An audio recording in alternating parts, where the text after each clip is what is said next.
ಕೇಂದ್ರ ಸರ್ಕಾರದ ಯೋಜನೆಗಳನ್ನ ತಪ್ಪು ಮಾಹಿತಿಗಳನ್ನು ನೀಡುವಂಥದ್ದು,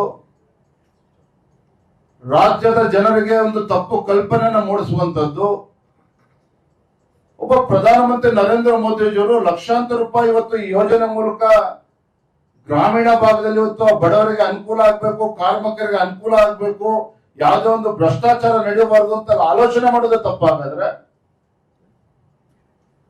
ಒಬ್ಬ ಪ್ರಧಾನಮಂತ್ರಿ ನರೇಂದ್ರ ಮೋದಿಜಿಯವರು ಗಾಂಧೀಜಿಯವರ ಕನಸೇನಿತ್ತು, ಗ್ರಾಮ ಸ್ವರಾಜ್ಯದ ಕನಸು ನನ್ಸಾಗ್ಬೇಕು ಅಂತ ಹೇಳಿದ್ರೆ 7-8 ಲಕ್ಷ ಕೋಟಿ ಪ್ರತಿ ವರ್ಷ ಖರ್ಚು ಮಾಡ್ತಕ್ಕಂಥ ಇಷ್ಟು ದೊಡ್ಡ ಯೋಜನೆ ಇವತ್ತು ಸುಲಲಿತವಾಗಿ ಸಾಗಬೇಕು, ಬಡವರಿಗೆ ತಲುಪಬೇಕು ಅಂತೇಳಿ ಪ್ರಧಾನಮಂತ್ರಿ ಆಲೋಚನೆ ಮಾಡ್ತಕ್ಕಂಥದ್ದು ತಪ್ಪಾಗಾದ್ರೆ,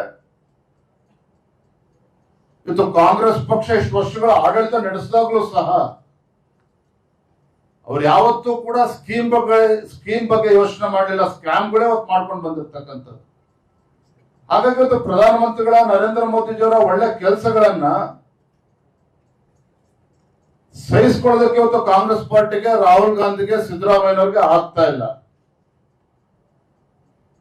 UPA ಸರ್ಕಾರದಲ್ಲಿ 2G ಸ್ಕ್ಯಾಮ್, 4 ಸ್ಕ್ಯಾಮ್ ಇವತ್ತು ನಾನು ಅದನ್ನು ಪುನರುಚ್ಚಾರ ಮಾಡೋದಕ್ಕೆ ಹೋಗೋದಿಲ್ಲ. ಆದರೆ ದೇಶದ ಜನ, ರಾಜ್ಯದ ಜನ ಕಾಂಗ್ರೆಸ್ ಪಕ್ಷದ ಆಡಳಿತವನ್ನ ಇನ್ನೂ ಕೂಡ ಮರ್ತಿಲ್ಲ. ಇವತ್ತು ನರೇಂದ್ರ ಮೋದಿಜಿಯವರು ಏನು 100 ದಿನಗಳ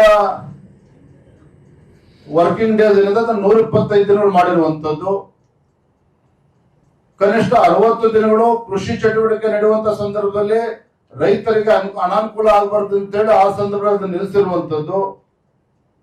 ಮತ್ತೇನು ಗ್ರಾಮ ಪಂಚಾಯತಿ ಮಟ್ಟದಲ್ಲಿ ತೀರ್ಮಾನಗಳು ಆಗ್ತದೆ, ಅದು ಮುಂದೆನೂ ಕೂಡ ಹೊರೀತದೆ. ಇಲ್ಲಿ ಯಾರನ್ನೂ ಕೂಡ ಗ್ರಾಮ ಪಂಚಾಯತಿ ಅಧಿಕಾರವನ್ನ ಕಿತ್ಕೊಳ್ಳುವಂತ ಕೆಲಸ ಕೇಂದ್ರ ಸರ್ಕಾರ ನರೇಂದ್ರ ಮೋದಿಜಿ ಅವರು ಮಾಡ್ತಾ ಇಲ್ಲ. ಆದ್ರೆ ಪ್ರಧಾನಮಂತ್ರಿಗಳ ಒಂದು ಅಪೇಕ್ಷೆ ಇದೆ, ಇವತ್ತು ಯಾವುದೇ ಒಂದು ಕಾರ್ಯಕ್ರಮಗಳು ಯೋಜನೆಗಳು ತಲುಪಬೇಕು ಅಂತ ಹೇಳಿದ್ರೆ there should be a proper accountability, there should be a transparency, the entire scheme, entire program. ಅದೊಂದು ಸದುದ್ದೇಶ ಇಟ್ಕೊಂಡು ನರೇಂದ್ರ ಮೋದಿಜಿ ಅವರು ಮಾಡಿರುವಂತದ್ದು. ಇದರ ನಡುವೆ ಕಾಂಗ್ರೆಸ್ ಪಕ್ಷ ಎಲ್ಲಾ ಸಂದರ್ಭದಲ್ಲೂ ಯಾವ ರೀತಿ ಅಪಪ್ರಚಾರ ಮಾಡ್ತಾ ಇದ್ದಾರೆ, ಕರ್ನಾಟಕದಲ್ಲೂ ಕೂಡ, ದೇಶದಲ್ಲೂ ಮಾಡ್ತಾ ಇದ್ದಾರೆ, ಕರ್ನಾಟಕದಲ್ಲೂ ಕೂಡ ಅಪಪ್ರಚಾರ ಮಾಡೋದಕ್ಕೆ ಹೊರಟಿದ್ದಾರೆ. ಇವರಿಗೆ ಬೇಳೆನ ಇವ್ರು ಯಾವುದೇ ರೀತಿ ಇದನ್ನ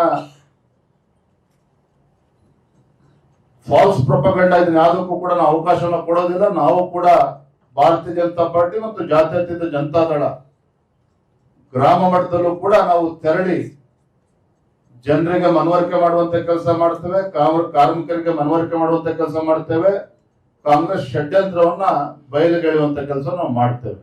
ಧನ್ಯವಾದ.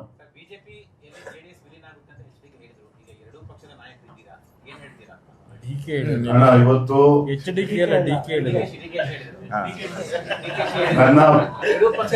ನನ್ನ ವಿನಂತಿ ಹೇಳ್ತೇನೆ ಮಾನ್ಯ ಕುಮಾರಸ್ವಾಮಿ, ಇನ್ನೊಂದ್ಸಲ ಫ್ರೀ ಆ ವಿಚಾರವಾಗಿ ಪ್ರತ್ಯೇಕ ಪ್ರೆಸ್ ಮೀಟ್ ಕರೀತಾರೆ, ಒಟ್ಟೆ ಕೂತ್ ಮಾತನಾಡ್ತಾರೆ. ದಯವಿಟ್ಟು ನೀವು ಸಣ್ಣ ಆಗ್ಬೇಕಲ್ವಾ, ಅದು ಒಂದು ಉತ್ತಮ ಆಹಾರದಿಂದ ಸಣ್ಣ ಆಗ್ಬೇಕಲ್ವಾ. ಪ್ರತಿದಿನ ನಮ್ಮ ಜೀನಿ ಸ್ಲಿಮ್ ನ ಯೂಸ್ ಮಾಡಿ ಯಾವುದೇ ಸೈಡ್ ಎಫೆಕ್ಟ್ ಇಲ್ದಂಗೆ ನೀವು ಸಣ್ಣ ಆಗ್ತೀರಾ.